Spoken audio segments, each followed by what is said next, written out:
Hey out there, this is Friday, August, 12th, 2016, and it's just about 12 minutes before 11 in the morning here in Northern California. And today I want to get into the usual kind of stuff, economics and current events. And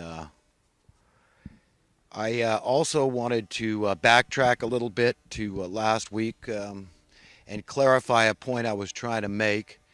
And sometimes when I'm uploading these videos onto my files, I see that you'd have to be Houdini practically to figure out what point I'm trying to make. Sometimes it's because my brain's working faster than my mouth, and I'm always losing my train of thoughts because of another point. I get diverted in thought. But anyhow, it was the point about the different trades we have in life, and so often people are judged by what they do as a job, a career, a skill or lack of skill, um, and I was trying to point out that so much of it is just strictly about money. People are choosing to get at what they get into, often in the higher realms of the economy, let's say, because it pays good. Um, Now, there's really not a lot of logic involved here because it's kind of like the baseball analogy where, there's all these guys that are highly qualified, and certainly the spotters really aren't finding, the guys that could play the best baseball or the best football or the best basketball, because often these guys aren't even applying for the job. Okay, that's a matter. So you can't have a spotter, somebody, oh, he's looking for guys. Yeah, well, first you got to be involved. It doesn't mean that they've found the best guys. They just found the guys that want to be football players and baseball players and basketball players. Okay, you see what I'm saying here? And these jobs are very much in demand, right? I mean, you're very lucky, very fortunate, right? It was very serendipitous that you were hired into the major leagues of sports in any way. And it's very exclusive. And you wonder, how does it pay so much when there's all these qualified people that want to do the job? You see, there's no rhyme or reason, there's no logic involved here. And it's similar to the point I've made before when I talk about, this idea that just getting highly educated is going to solve all your problems, because it isn't. The fact is that if everybody on earth had a PhD in their chosen field of interest, okay, who's going to do the other jobs that don't require PhDs? So really it becomes like a buy-in scam. And you get that exclusive privilege to be in the establishment, and you're adhering to the criteria, to the curriculum, to the credentialed, established scholastic system that's in place, never questioning why this subject or that subject isn't being taught, and not just the higher education, but in K through 12 and beyond. I mean, what's wrong with teaching people ethics? I mean, who can deny would have a kinder, gentler society, a civilization, if people were taught ethical values? And doesn't have anything to do with religion. Let's leave religion completely out of it.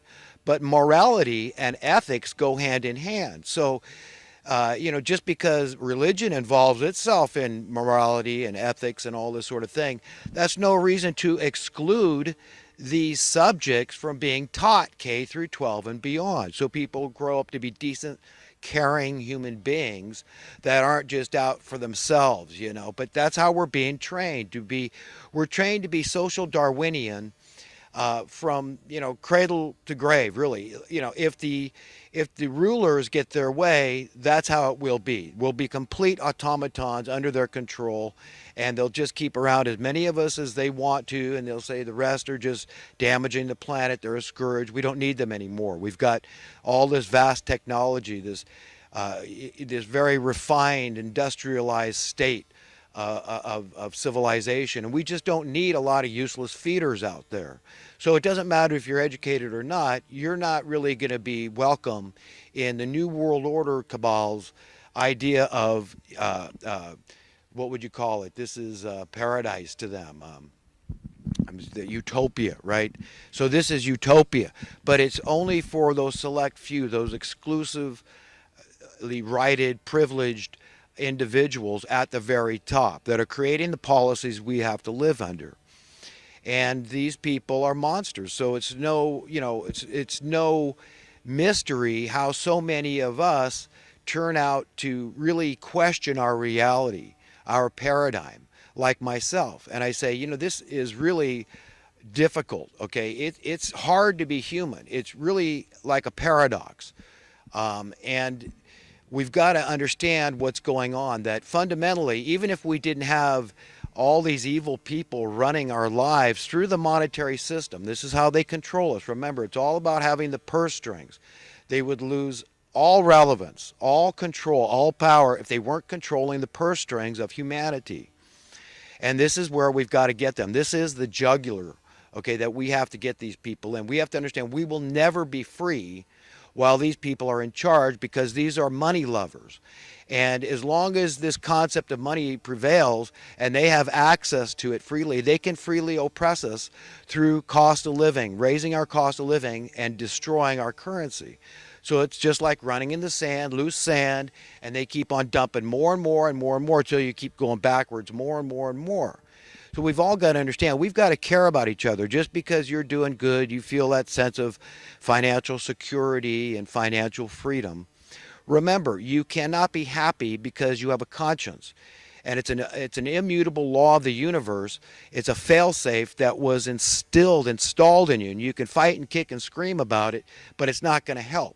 So the thing to do is embrace your conscience and say, I love, I care. That's translated. When you love your fellow man and you abide by the golden rule, you're simply saying, I care about other people. I want the best for not some, not a select few of my choosing, because I think they're worthy to, be free financially because of what their choices were. I mean, how many actors, how many people out there could be better actors than the ones we have? It's just those that went into it.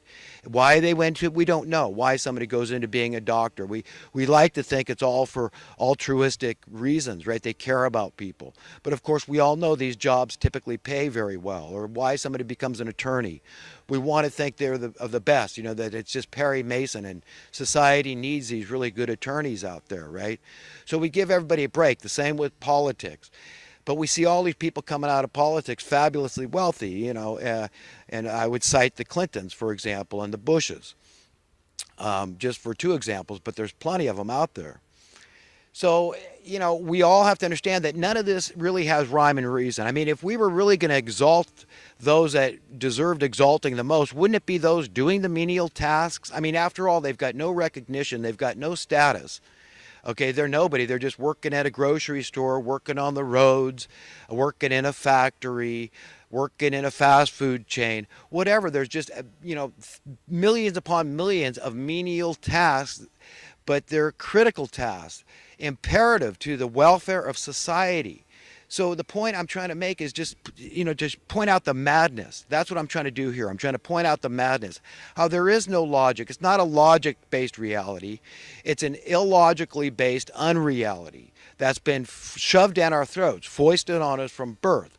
We're marinated and steeped in nonsense. And so it's no small wonder any of us can think straight at all. Okay, so just being human and born on the face of this earth without any oppressors out there, without any money, let's say, it's still hard. We still are vulnerable creatures. We know that, there's all these dangerous things out there. I mean, I just saw a clip off a woman in China. She was at some wildlife preserve, and, you're not supposed to get out of your cars. There's wild animals around. And, but she got out of her car nonetheless, and here comes this big ass tiger comes and just grabs her like a rag doll and drags her off and in all likelihood devoured her. The clip seemed to be a little ambiguous about what happened, because there was another guy in the car and he ran, and then he ran back to his car, and a woman, she ran straight for, where the tiger dragged her. And in the clip, they explained that actually the second woman ended up being the one that got killed, and the other one got away somehow. So, with some major injuries, no doubt. I mean, once a tiger sinks its teeth in you, you're gonna be hurting pretty bad. But, we know that we've got all these dangers we need to look at. We know about drowning. We know about stuff falling on us or us falling off a high. We know about gravity, off a high cliff or whatever. Um, and we know that there's dangerous snakes and insects. We know these things practically instinctively. And then, of course, we've learned through the School of Hard Knocks about poisonous plants and stuff like the oleander. One little taste of an oleander leaf could be enough to kill a person. But God, at least it's bitter so that you have some warning there. But you see, the point I'm trying to make is this paradox we got to live in. On one hand, we know, that still small, gentle voice of a loving God that, whenever we pray and we tune into it, we feel that love. We know that, He's there for us. He knows us and loves us like nobody else can know and love us, like we can't know and love ourselves. And it's very important for all of us to tune into that. And when we do, we are comforted and we are encouraged and we are shown His grace through forgiveness and mercy and all these things to go out and show that to other people, to offer it to other people. He doesn't hide it. He wants us to embrace it and to emulate Him and to go out there and find more friends, because that's essentially all you're doing when you get on your knees and you pray. You're saying, God, I need you. You're acknowledging that you're needy and that you turn to Him for help, because it is hard just to survive on this earth. Okay, you got to build a shelter, you've got to feed yourself, you've got to either be hunter gatherer, you got to grow crops, or you've got to do something. You've got to provide yourself with sustenance every day.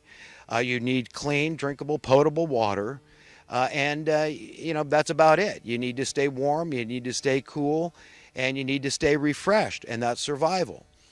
It's still hard. It's still difficult because we are so vulnerable, and there's so many things that can not only harm us, but kill us. So, life's already hard enough, but then, we've got to try to find some happiness there. That's where the prayer comes in and saying, God, you know what? Let me enjoy today and not worry about tomorrow. I know that, I'm mortal and that I have to give up this body, but I also know that I'm not a body, that I am essence. I am heart and soul and spirit and mind. I'm all these invisible, though very real and scientifically provable qualities, because science can prove that you have electrical circuitry in your brain. Well, where does that go when you die? You see, it's just displaced. It transmutes into, something else. But it's just like when you sleep at night and you have a dream and you have a very lucid dream, you have a body in your dream. Although your body is as good as dead as you lay there still on your bed. You understand? So it's the same thing. If you can understand the reality of a vivid dream, a lucid dream, then you can also imagine this idea that, like Jesus said, He says there's no death. He proved it by raising dead people. He raised Himself. He showed over and over, and this is a big part of the message He brought to us, this great and vast comfort, because people used to lament much more than they do now. And it had largely to do with what Jesus did when He came here some 2,000 years ago, and He showed everybody that this idea of death is fraud. It's a lie from the pit of hell. So essentially, all the atoms that your body is composed of, will transmute. God owns those atoms, and He can as easily give you a new body as the one He gave you, a better body, all of us. And this is the whole idea. This is just that having a little bit of faith, and realizing you need to have that faith. I don't know what other people do. This idea that people just believe, well, I live and I die. It just, to me, it's such a waste. It'd be like, I don't think I would like a God that just lets me experience stuff for a brief time, something good, and then I lose it. I mean, what is the incentive to be a good and upright human being, to be righteous and to care? It would take all the incentive away. No, we're supposed to store up our treasure, but they're divine treasures. These are invisible things, qualities of the heart and the mind and the spirit. Your integrity, your honor, all these things that live on in perpetuity, because as the record is created on each individual person, not just famous people, but everybody now, there's a record of all of us out there. It will say, what your fruits were in your record, where you stood on this issue or that issue, how you believe about this or that, who you really are